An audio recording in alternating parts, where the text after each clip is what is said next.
Also Mitte der 80er Jahre, nach Abschluss meiner Lehrzeit, bin ich in die Stadtgärtnerei nach Vöcklerbruck gekommen. Und dort haben wir die neuesten Sorten von Pfingstdosen bekommen, von der Staudengärtnerei Zeppelin in Deutschland. Und das waren so schöne Farben, die haben mich richtig fasziniert und dann habe ich einfach zum Sammeln angefangen. Ich bin der Michael Mili, gebürtig aus Schwanenstadt. Ich bin da jetzt in Uttental bei Buchkirchen, wo wir unsere Pfingstdosengärtnerei gegründet haben. Und ich bin gelernter Gärtner aus Passion.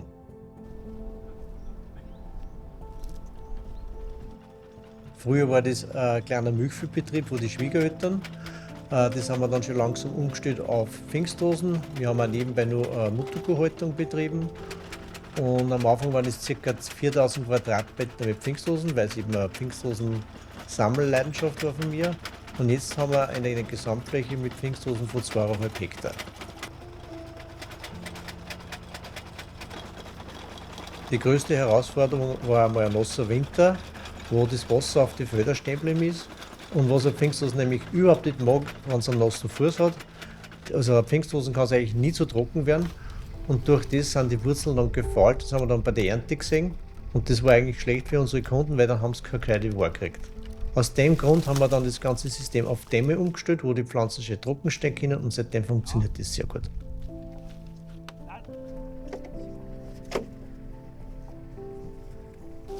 Jetzt schreibe ich Ihre einziehen. Macht das noch Kisten? Locker. Ich habe auch nicht noch. Ja, Wieso? passt, ne?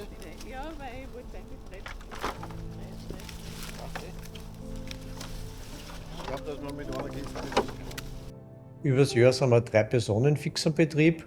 Zur Erntezeit Ende August sind wir dann 7 Personen beschäftigt, weil die Arbeit in unserem Lehmboden doch eine sehr anstrengende Arbeit ist. Die Wurzeln werden mit einem Rodegerät rausgerüttelt, dann händisch grob geputzt und in Kisten verpackt, und dann werden die Pflanzen dann ins Lager zum Waschen gebracht.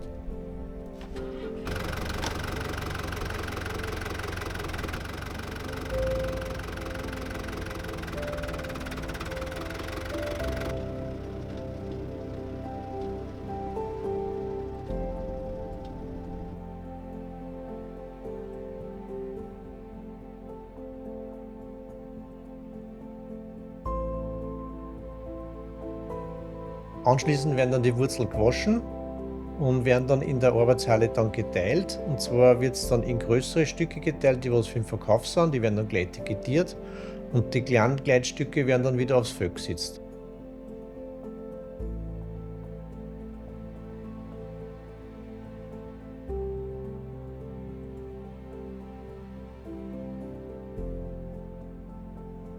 Die kleinen Teilstücke kommen dann Anfang Oktober aufs Feld, wo sie manuell reingelegt werden und mit dem Häuflergerät wieder zugemacht werden, damit sie einen schönen Winterschutz haben.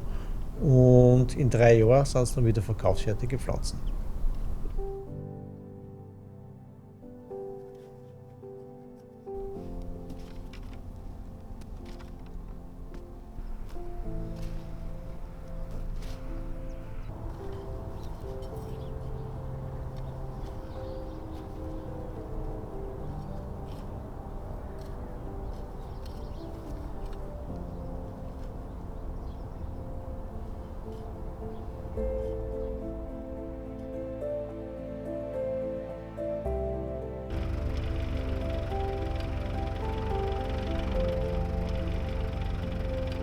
Unser Hauptgeschäft ist der Versand im Herbst, wo die Wurzeln ohne Erde versendet werden, mit Paketdienst in ganz Europa.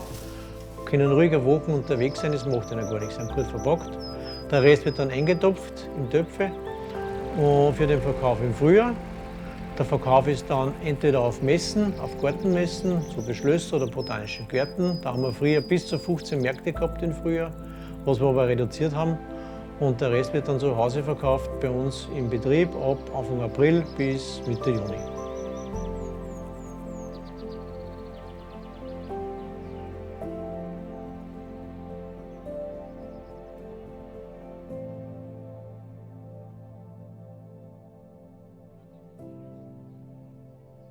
In den nächsten Jahren gehe ich in Pension. Es gibt schon einige Überlegungen, wie das Ganze weiterlaufen könnte. Aber es wird auf jeden Fall in Zukunft den Pfingstrosengarten weiterhin geben.